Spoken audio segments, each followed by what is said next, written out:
Hello everyone, welcome to Simple Classes. Thank you to all the students who have enrolled to our video test series. साथ ही एक और चीज मैं बताना चाहता हूँ, बहुत सारी क्वेरीज जो मेल में आ रही हैं regarding video test series, enrolment के कुछ घंटे के अंदर हमारी टीम की तरफ से आपको ईमेल आएगा। उस ईमेल में सारे इंस्ट्रक्शंस दिए हुए हैं, आपको किस तरीके से एक्सेस मिलेगा वीडियोस का और पीडीएफ्स का। बाकी किसी स्टूडेंट को कोई भी क्वेरी है वो हमें मेल भी कर सकता है या फिर हमारे व्हाट्सएप नंबर पे मैसेज भी कर सकता है। We will try and revert as soon as possible. चलिए मीनवाइल हम एक क्वेश्चन सॉल्व करते हैं। काफी दिनों से external commercial borrowing as we can see in this slide news में चल रहा है, उससे रिलेटेड एक एमसीक्यू हम सॉल्व करते हैं। क्वेश्चन यहाँ पूछा गया है, ईसीबीज यानी external commercial borrowings are part of current account, capital account, balance of payments, D none of the above. Basics की तरफ अगर हम जाएं, एक जगह होता था करंट अकाउंट, एक तरफ होता था कैपिटल अकाउंट। कैपिटल अकाउंट में जब रेवेन्यू फ्लो होता था वो दो तरीके से होता था, या तो वो रेवेन्यू नॉन डेट क्रिएटिंग होता था, यानी वो कोई उधारी नहीं जनरेट कर रहा, या फिर वो डेट क्रिएटिंग होता था, यानी वो रेवेन्यू अगर कैपिटल अकाउंट में आएगा उस सोर्स से तो वो डेट जनरेट करेगा। एग्जाम्पल क्या थे नॉन डेट के? एग्जाम्पल अगर हम देखें,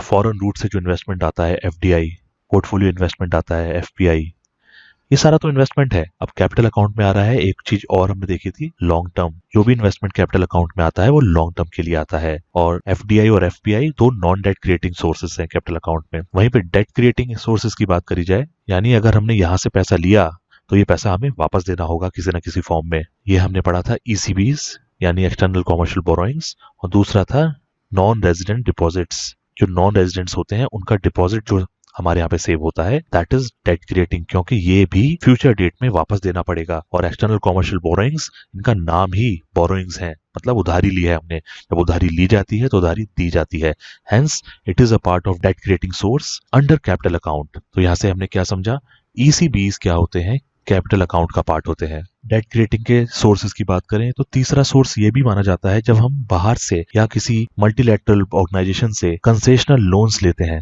यानी सस्ते दर पे loan, that also creates a debt and again it's a part of capital account. ठीक है, यहाँ से समझ आया external commercial borrowings capital account का पार्ट है। यहाँ पे एक्सटर्नल कॉमर्शियल बोरोइंग से रिलेटेड कुछ इंपॉर्टेंट फैक्ट्स भी कवर करते हैं। ईसीबीज आर लोन्स, देखिए ये लोन्स हैं, ये तो क्लियर है क्योंकि बोरोइंग्स इसके नाम में ही लिखा हुआ है। Which are made in foreign currency, हमेशा फॉरेन करेंसी में दिए जाएंगे, by non resident lenders to Indian borrowers. लेने वाले कौन है? Indian borrowers.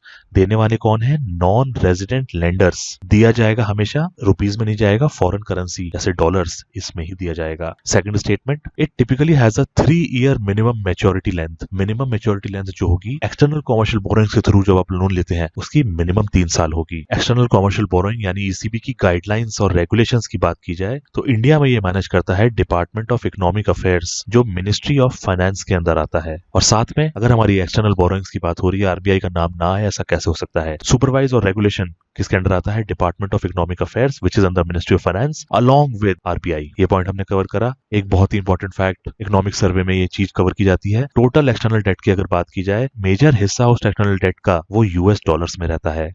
और यहाँ पे डेटर्स कौन कौन है? Debtors in the sense ECB के रूट से कौन कौन लोग पैसा ले सकते हैं। डेटर मतलब पैसा लेने वाला, उधारी लेने वाला। एंड इट इंक्लूड्स गवर्नमेंट, बिल्कुल गवर्नमेंट लेती है, कॉर्पोरेशंस, प्राइवेट ऑर्गेनाइजेशंस भी ले सकते हैं, या फिर सिटीजंस भी ले सकते हैं। आपसे क्वेश्चन आए क्या सिटीजंस ईसीबी नहीं ले सकते, तो वो स्टेटमेंट गलत हो जाएगा। यहाँ पे बहुत ही माइन्यूट डिटेल्स हमने कवर करी है। इकोनॉमी हम जिस तरीके से पढ़ाते हैं बहुत ही बेसिक लेवल पे जाके पढ़ाते हैं, और आपने नोटिस की होगी कोई भी वीडियो आप देखेंगे जब हम पढ़ाते हैं बहुत ही अच्छे एग्जाम्पल के थ्रू उस कॉन्सेप्ट की अंडरस्टैंडिंग क्लियर करवाते हैं। चलिए यहाँ पे ये लेक्चर कंक्लूड करते हैं। कोई भी क्वेरी या डाउट हो आप कमेंट सेक्शन में जरूर दीजिए। Meanwhile, do enroll to our video test series for upcoming prelims 2022. I wish you all the best. Thank you.